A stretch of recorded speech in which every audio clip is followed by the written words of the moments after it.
This week, Kingdoms of Samaria reveals the inner workings of the world's first Anunnaki Sumerian expert. King اشور Bانیپal of Assyria in the 7th century BC became a Sumerian scholar not just in search of his own origins, but to search for the power of the ancient gods. As we get into Season 2 of Kingdoms of Samaria, we're going to delve deeper into the dynasties of each culture of Mesopotamia. Each dynasty boasts a who's who of rulers and god kings. Together they form the reasons why the dynasty existed. Yet each dynasty boasts a remarkable feat, whether it be science, engineering, mathematics, military prowess, and/or preservation of ancient source knowledge. Although we cannot avoid labeling the Assyrians as a militaristic culture, remarkable, a lot of what we know about these spiritual beliefs, as we seen in our episode, The Shining Ones of Mesopotamia, was fanatically preserved by the Assyrians. So why was اشور Bánیpal the world's first Sumerian Anunnaki expert? He embarked on an epic scavenger hunt for every piece of literature there was in the whole of Mesopotamia regarding the Anunnaki. He built for himself a library of 30,000 scripts and learned the older Sumerian and Akkadian languages. Largely due to the efforts of اشور Bánیpal and his library, the first in the world. Before we explain the world's oldest library, one of the biggest discoveries of ancient civilizations, let us first look at the Assyrian Sargonid dynasty, how it came into being, its demise, and the knowledge that encompassed this culture. If it wasn't for this dynasty, we would probably know little of the Anunnaki Sumerians, as this Assyrian dynasty gave birth to the world's first Anunnaki expert king, اشور Bánیpal of Assyria. In turn, he preserved the Anunnaki knowledge on wall reliefs and tablets of prose which dot the museums of the world.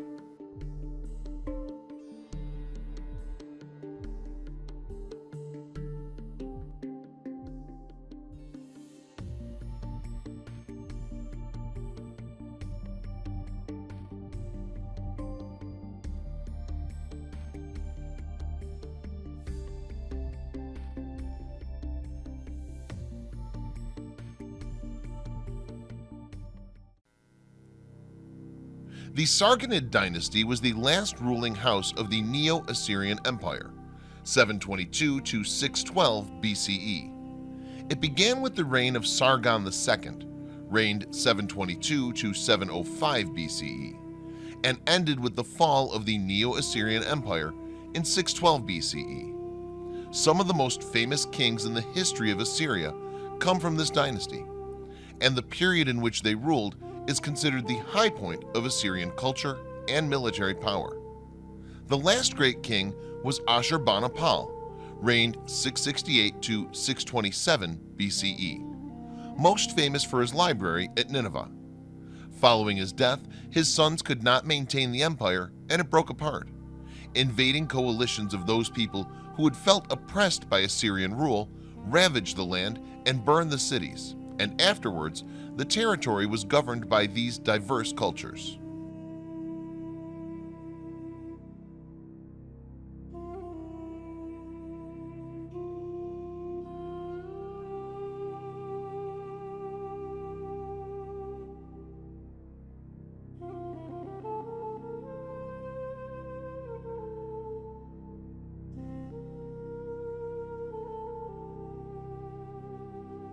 The Assyrians might be remembered as a war machine, a superpower, just like the Romans were in their arts of war.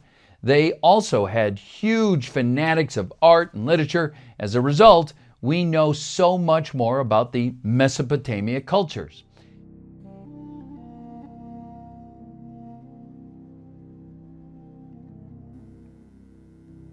Although the Sargonid dynasty begins with Sargon II, he was provided with the resources to begin his successful reign by his father, Tiglath-Pileser III, reigned 745 to 727 BCE.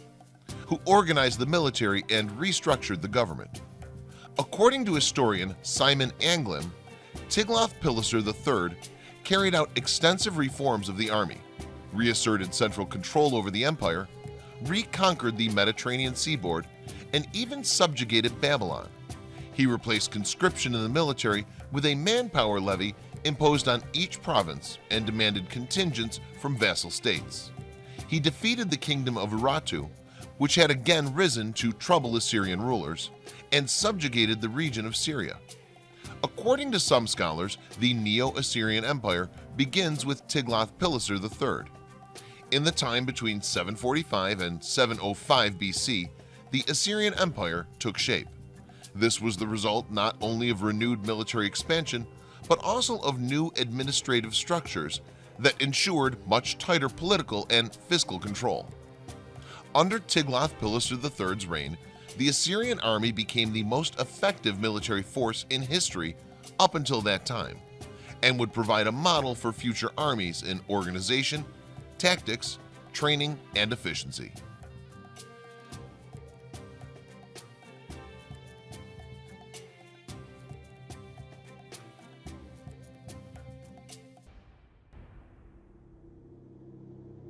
It was the first professional army in the world that was able to fight year-round instead of only in the summer, between planting and harvest, when armies in the ancient period traditionally were conscripted.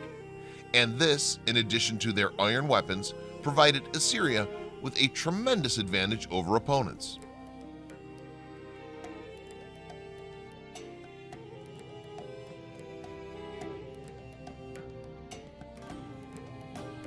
Ashur-bani-pal sent envoys to the lands under his control, where they retrieved or copied the books of that town, bringing all back to Nineveh for the royal library.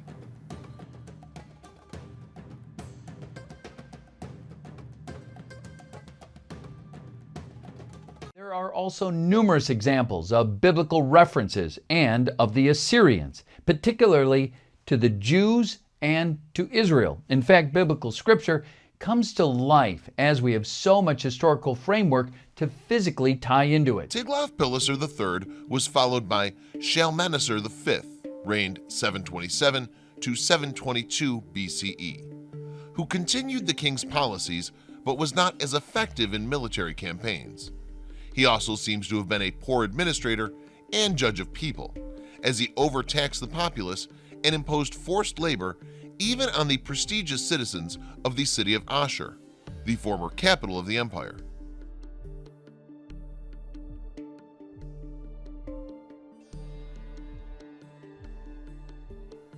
His siege of Samaria and war with Israel dragged on, and his military expertise paled in comparison to his father's, whose successful campaigns were legendary. Shalmaneser V ruled for 5 years and then disappears from the historical record to be replaced by Sargon II.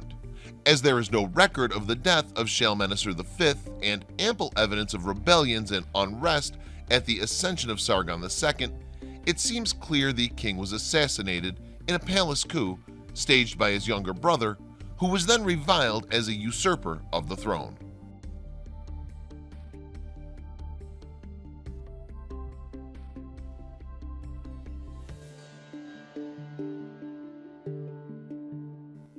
Sargon II's inscriptions refer to Shalmaneser V as his brother by blood, not brother in an honorary sense, but claim he was evil and did not keep the ways of the gods, and so the gods struck him down and elevated Sargon II. What historians believe happened was that Sargon II had inherited his father's skill in politics and military prowess, and grew tired of watching his older brother's inept rule.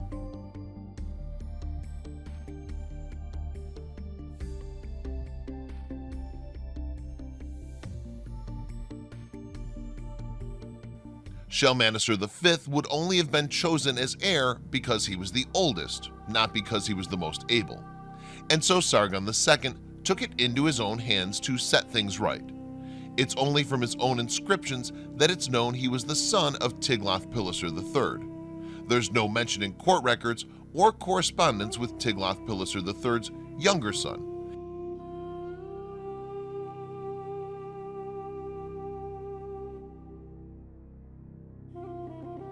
and Sargon II is unknown before he takes the throne and chooses Sargon as his throne name to link himself with the legendary Akkadian king Sargon the Great, 2334 to 2279 BCE.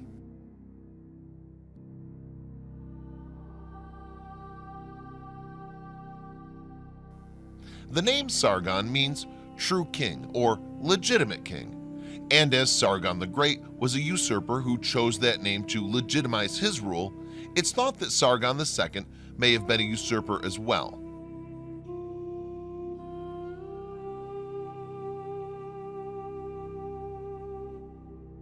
Even though it's been accepted that he was the son of the great Tiglath-Pileser III, this may not be so.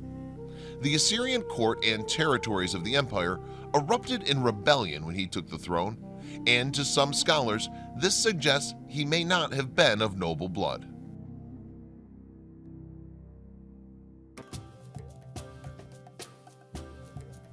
Whoever he was and wherever he came from, Sargon II was a brilliant military leader and administrator who expanded the empire further than any king before him.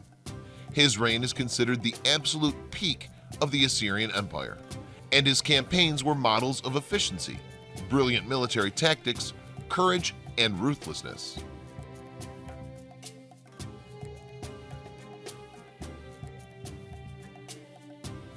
Even though Sargon II's rule was contested by nobles who claimed he had seized the throne illegally, he maintained the cohesion of the empire, expanded the borders, improved legislation and administration, and kept the royal treasury filled through his conquests.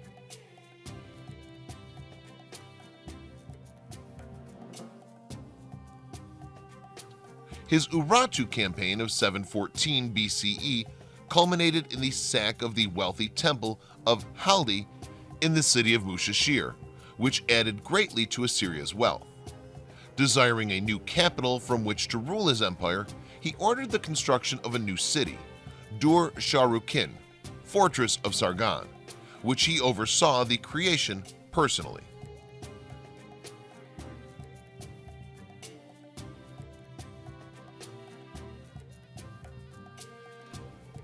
Sargon's capital city was over a mile square, and its design became his preoccupation. The city's dimensions, for example, were based on the numerological value of Sargon's name. Tablets describing the story of the palace's construction were deposited in its cornerstone with the identical text repeated on individual tablets of copper, lead, silver, gold, limestone, magnesite, and lapis lazuli, while paintings illustrated how cedar wood was imported from Lebanon to provide needed timber. Colossal stone bulls with wings and human heads guarded its entranceway, and the walls of the palace were decorated with so much sculpture that the panels, if laid end to end, would stretch for a mile.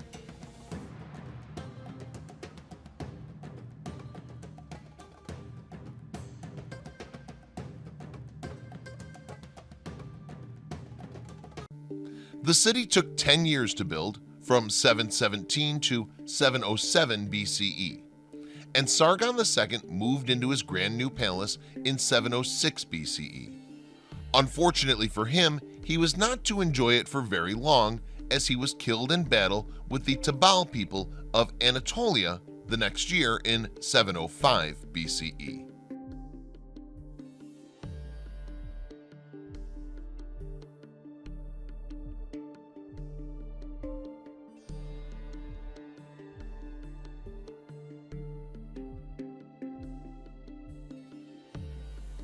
He was followed by his son, Sennacherib, who campaigned with his army widely and ruthlessly, conquering Israel, Judah, and the Greek provinces in Anatolia. His siege of Jerusalem is detailed on the Taylor Prism, discovered in 1830 by Britain's Colonel Taylor, a cuneiform block describing Sennacherib's military exploits, in which he claims to have captured 46 cities and trapped the people of Jerusalem inside the city until he overwhelmed them.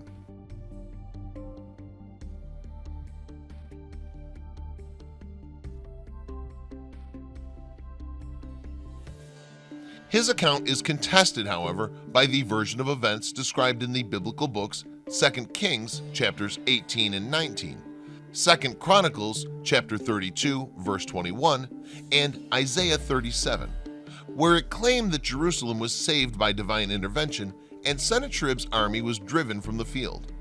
The biblical account does not relate the Assyrian conquest of the region, however. Sennacherib's military victories increased the wealth of the empire beyond what Sargon II had accomplished, even though his reign was marred by persistent military campaigns against Babylon and the Elamites. After his father's death, he moved the capital from Sargon's city of Dur-Sharukin to Nineveh and built what was known as the Palace Without a Rival. He beautified and improved upon the city's original structure, planting orchards and gardens. Babylon had been a persistent problem throughout Sennacherib's reign, however, and he finally grew tired of dealing with it.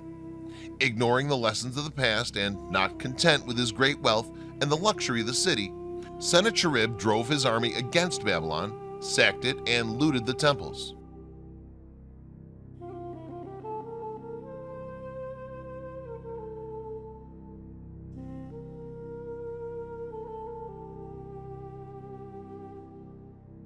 As earlier in history, with Tukulti-Ninurta I, 1244 to 1208 BCE, the looting and destruction of the temples of Babylon was the height of sacrilege by the people of the region, and by Sennacherib's sons, who assassinated him in his palace at Nineveh to placate the wrath of the gods.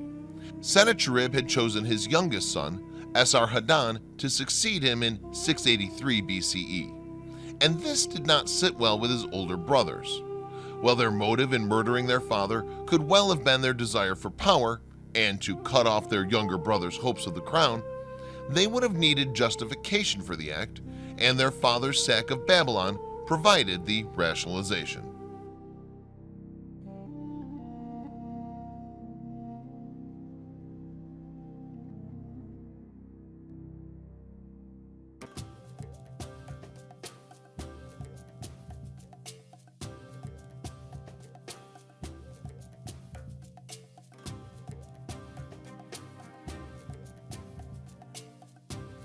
Sennacherib's son Esarhaddon took the throne, defeated his brother's factions in a 6-week civil war, and then executed his brother's families, associates, and anyone who had joined against him. With his rule now secure, one of his first policies was to rebuild Babylon. He issued an official proclamation which claimed that Babylon had been destroyed by the will of the gods owing to the city's wickedness and lack of respect for the divine. Nowhere in his proclamation does it mention Sennacherib or his role in the destruction of the city, but it makes clear that the gods chose Esarhaddon as the divine means for restoration.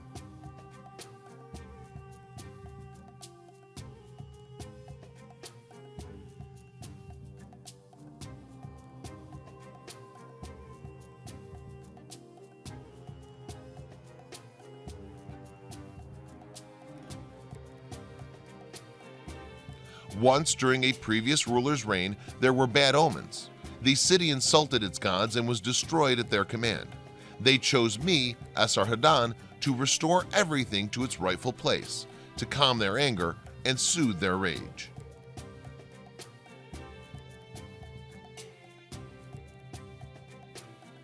The empire flourished under his reign. He successfully conquered Egypt, which Sennacherib had tried and failed to do.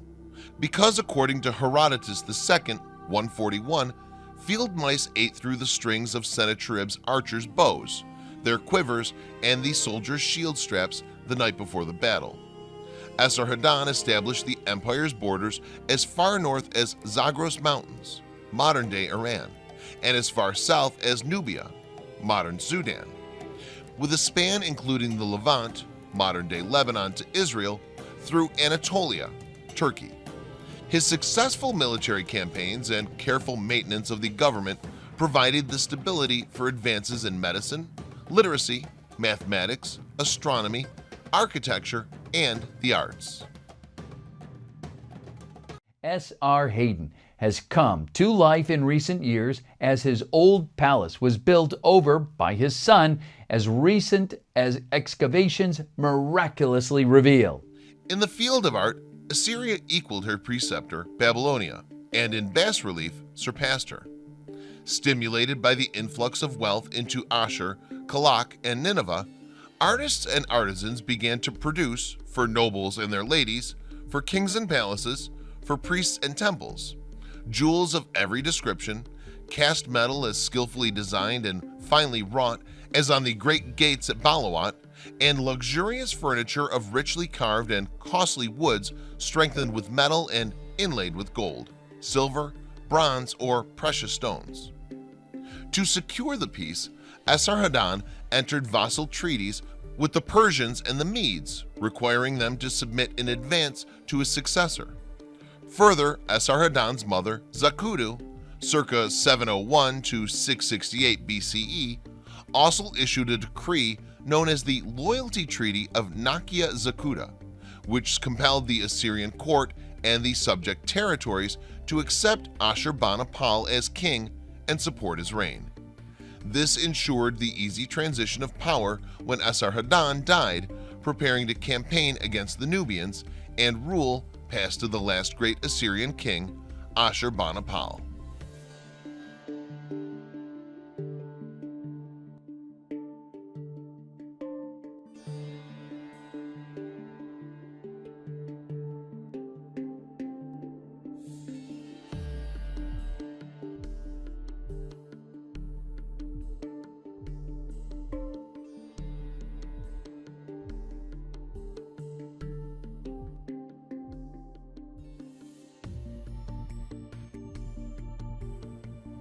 Ashur-bani-pal was the most literate of the Assyrian rulers and is probably best known in the modern day for the vast library he collected at his palace in Nineveh.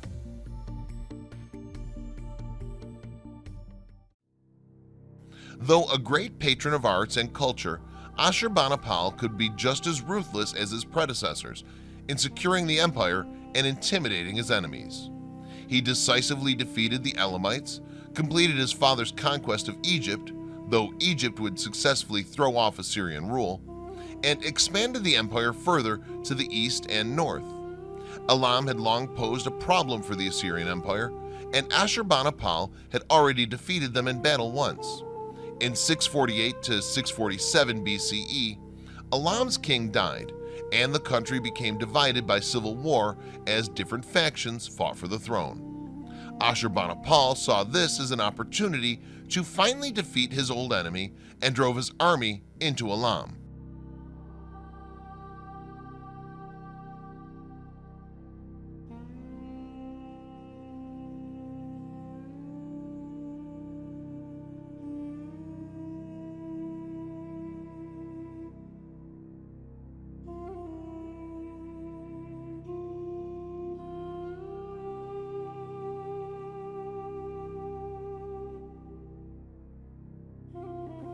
The historian Susan Wise Bauer writes, "Elamite cities burned. The temples and palaces of Susa were robbed, for no better reason than vengeance. Ashur-bani-pal ordered the royal tombs opened and the bones of the kings bundled off into captivity. When he sacked and destroyed the city of Susa in 647 BCE, he left behind a tablet which recorded his triumph over the Elamites."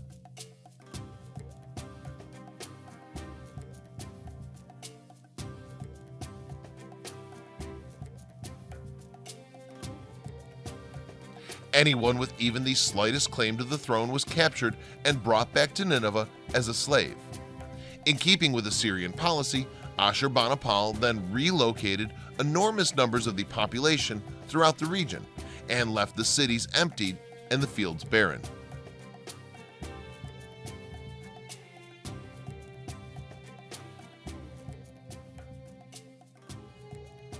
Bauer writes, Ashur-bani-pal did not rebuild after the wrecking of the country. He installed no governors, he resettled none of the devastated cities, he made no attempt to make this new province of Assyria anything more than a wasteland. Elam lay open and undefended. This would later prove to be a mistake, as the Persians slowly took over the territory which had once been Elam and proceeded to rebuild and fortify the cities. In time, they would help topple the Assyrian Empire.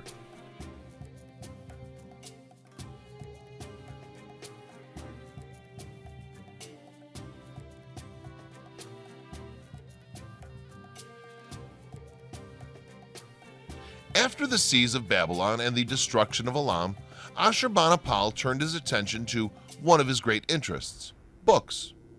Recognizing the importance of preserving the past, he sent envoys to every point in the lands under his control and had them retrieve or copy the books of that city or town, bringing all back to Nineveh for the royal library. While not the first king to collect books, he was the first to make such a collection a priority. Ashurbanipal claimed to be able to read cuneiform script in both Akkadian and Sumerian, and his collection of writings was vast. According to Kriwazek, Ashurbanipal went further than mere ability to read and claimed complete mastery of the scribal arts.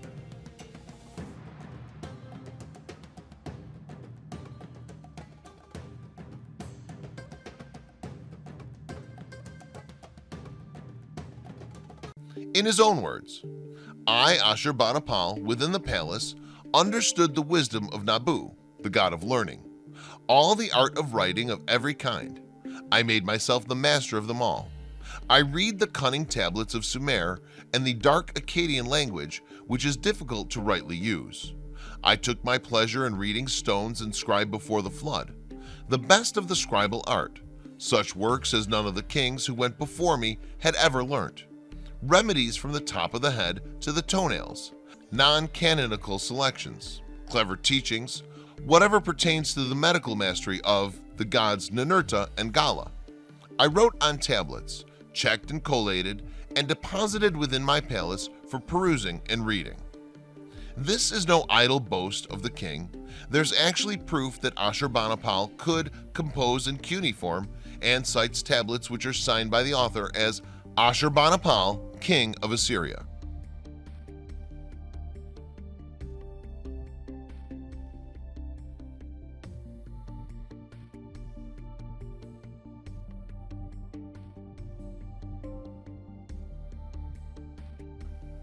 By the time of his death, his library would house over 30,000 clay tablets, upon which were written some of the greatest masterpieces of Mesopotamian literature, including the epic tale of Gilgamesh and the Enuma Elish, the Babylonian tale of creation. Ashurbanipal was an expert in all things Anunnaki. He's seen the power of the mythology and tales of the old gods. He was the world's first Anunnaki expert and scholar.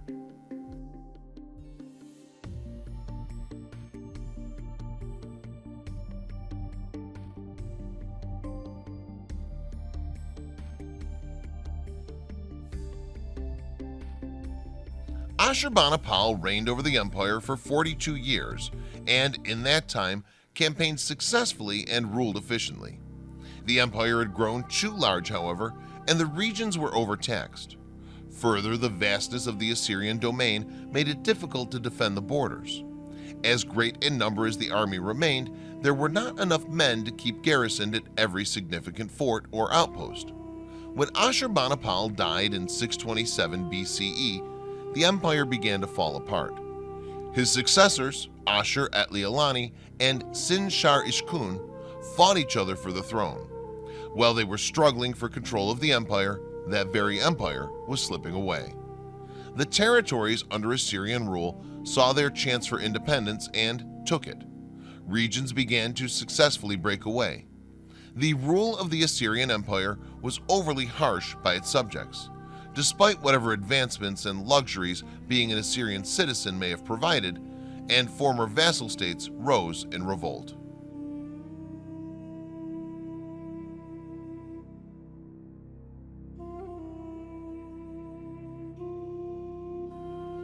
In 612 BCE, Nineveh was sacked and burned by a coalition of Babylonians, Persians, Medes, and Scythians, among others, as was Ashur, Kalu, and other cities of the Assyrians. The destruction of the palace brought the flaming walls down on the library of Ashurbanipal, and although it was far from the intention, preserved the great library and the history of the Assyrians, by baking hard and burying the clay tablet books. Kruizek writes, "Thus did Assyria's enemies ultimately fail to achieve their aim when they razed Ashur and Nineveh in 612 BCE, only 15 years after Ashurbanipal's death, the wiping out of Assyria's place in history."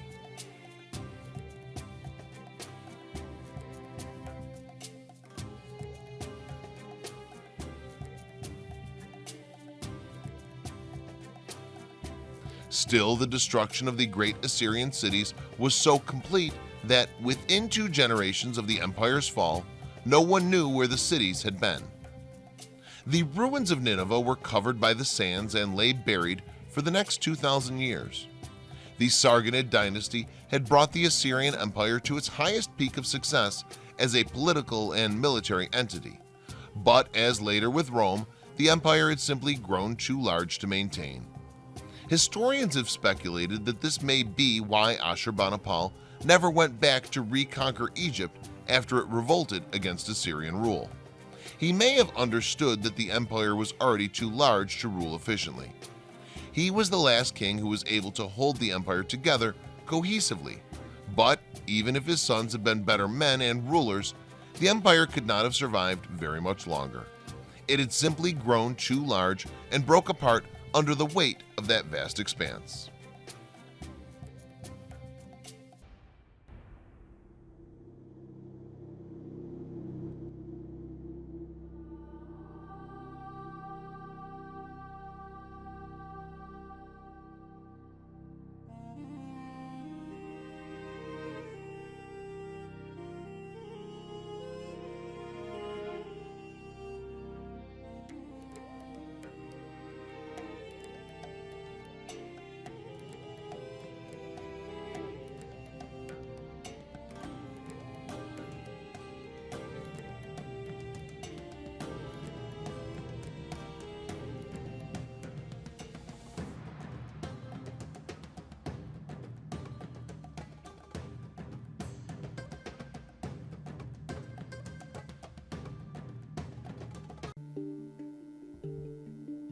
Ashurbanipal's royal pedigree is one that consists of Assyria's greatest kings. He happens to be the great-grandson of Sargon II, grandson of Sennacherib, and the son of Esarhaddon, making him the last of the great kings of Assyria. He reigned from 668 BC to 627 BC. His name means the god Ashur is creator of an heir, and he is mentioned in the Old Testament as Asenapar or Asnapar, and is also known to the Greeks as Sardanapalus and the Romans as Sardanapalus. We know what we know about him through his own autobiographical writings and royal correspondence. Legend has it that Ashurbanipal was the only Assyrian king who learned to read and write. Although the decision to make Ashurbanipal look a nerd who has a thing for cats, depending on how you look at that, corresponds with his longest-lasting achievements and legacy. It leaves much for me to fill in the blanks. Despite his royal pedigree, Ashurbanipal was not even expected to become heir to the throne at all, thanks to having more eligible brothers in front of him. As a result, he was able to tackle scholarly pursuits away from his father's court, which gave him the opportunity later to tell us in his own words that, aside from learning how to read and write, he also had stuff like mathematics and oil divination under his belt.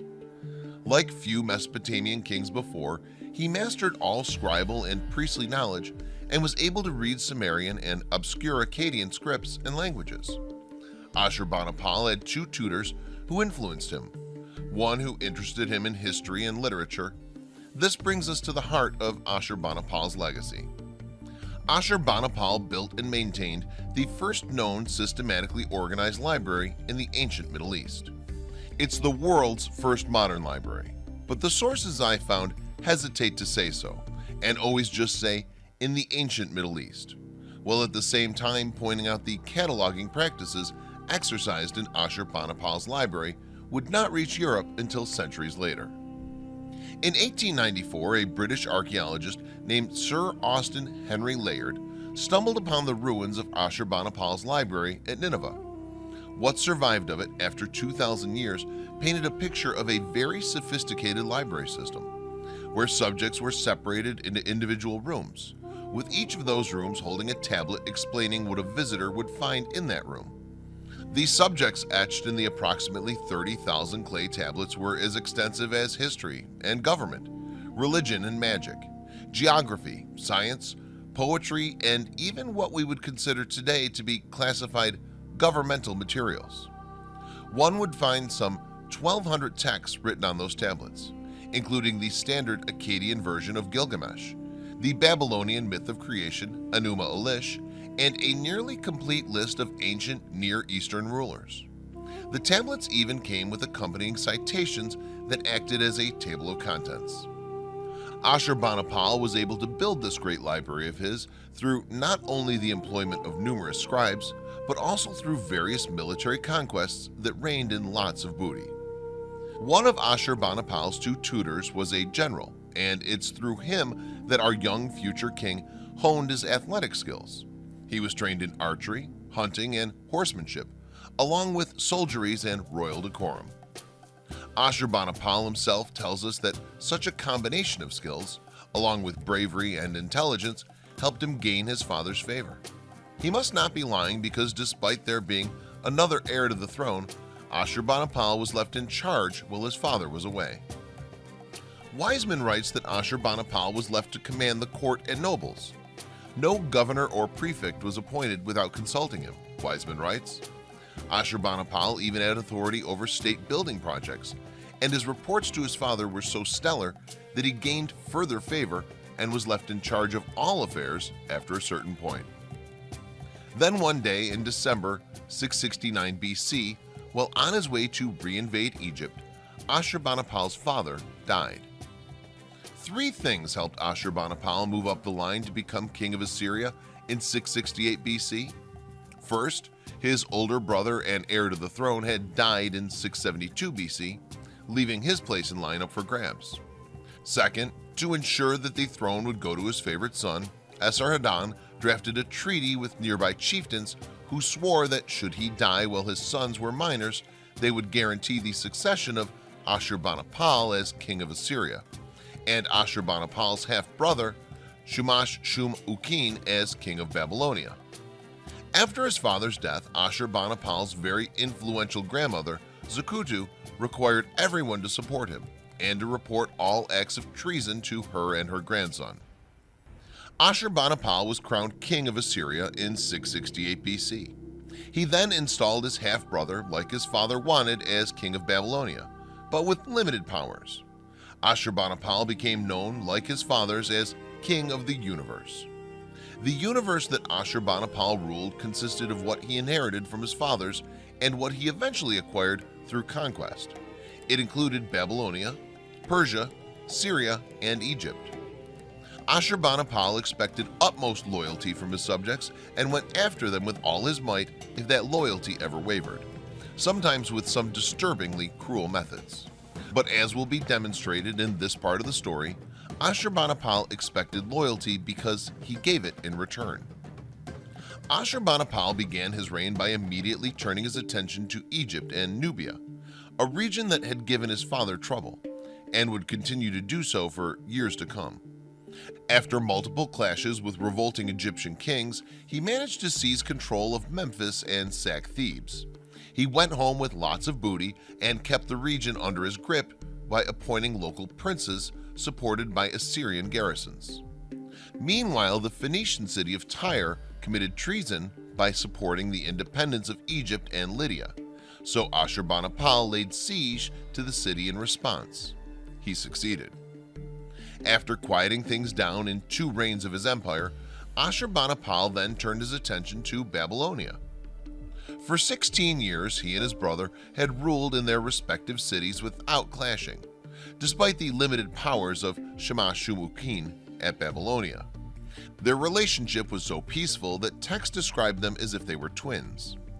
But in 652 BC, one thing led to another, and Shamash-shum-ukin revolted against Ashurbanipal, allying himself with others under Assyrian rule. from Phoenicia to Judah to Elam to Egypt to Lydia, and even to Arab and Chaldean tribes. And this is where Ashurbanipal's character becomes something worth discussing.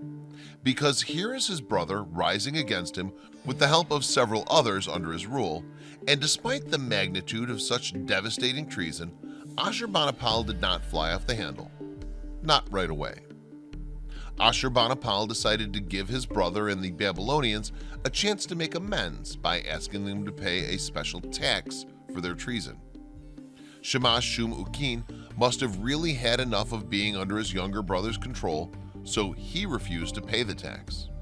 This sparked a war between Babylonia and the Assyrian Empire, pitting brother against brother.